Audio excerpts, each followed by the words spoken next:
मित्रों, आज एक कहानी याद आ रही है। एक बार एक राजा थे, अपने सैनिकों और मंत्रियों के साथ आखेट पर निकले। चलते चलते वो रास्ता भटक गए। नतीजा ये हुआ कि वो बहुत प्यास लगी उनको, उनके जानवरों को भी पानी चाहिए था। तो वो घूमते घूमते जब तलाश कर रहे थे पानी की, तो दूर उनको एक कुटी दिखाई दी। राजा ने अपने एक सैनिक को बोला, भी जाकर के देखो वहां पर कौन है और उनसे पता करो कि पानी कहाँ मिल सकता है। सैनिक वहां गया तो उसने देखा कि एक अंधे मुनि साधु वहां बैठे हुए थे। तो बड़ी उपेक्षा के भाव में वो सैनिक बोला, अंधे, यहाँ कहीं आसपास पानी हो तो बताओ। महात्मा ने कहा कि पानी तो मैं बता दूंगा, परंतु आप जाइए अपने राजा को भेजिए। दोबारा जब जाकर के ये बात उसने वहां कही तो राजा को आश्चर्य तो हुआ कि भाई अंधा व्यक्ति कैसे पहचान रहा है, पर फिर भी उसने अपने मंत्री को भेजा।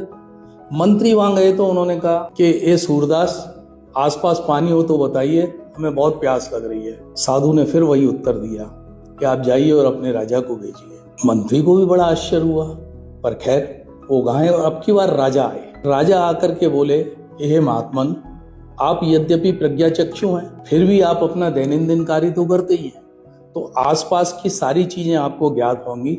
हम लोग आखेट पर निकले थे, रास्ता भटक गए हैं, बहुत प्यासे हैं, आपकी बड़ी मेहरबानी होगी, बड़ी कृपा होगी यदि आप हमें पानी का स्रोत बता दें। तो उस महात्मा ने कहा कि राजन, आप पगडंडी के सहारे जाइए, फिर दाएं आप जब मुड़ेंगे तो पेड़ों के झुरमुट के बीच में आपको सरोवर मिल जाएगा। राजा ने उनका बहुत धन्यवाद दिया, पर एक बात पूछी, महात्मा ने ये बताइए कि पहले मेरा सैनिक आया, मंत्री आए और अब मैं आया हूँ, आपने पहचान कैसे लिया आंखों के ना होते हुए भी कि भी कौन क्या है? तो महात्मा बोले कि राजन, ये बहुत बड़ी बात नहीं है। आप जिस भाषा का प्रयोग करते हैं, जिस मर्यादा का अपने जीवन में आचरण करते हैं, जैसा दूसरे से व्यवहार करते हैं, जिस तरह की भाषा वहां पर बोलते हैं, उससे ज्ञात हो जाता है कि आपका स्तर क्या है। और उसी आधार पे मैंने भी सैनिक, मंत्री और आपका विभेद किया। ये कहानी बहुत गंभीर संकेत अगर आप चाहें तो देना चाहती है।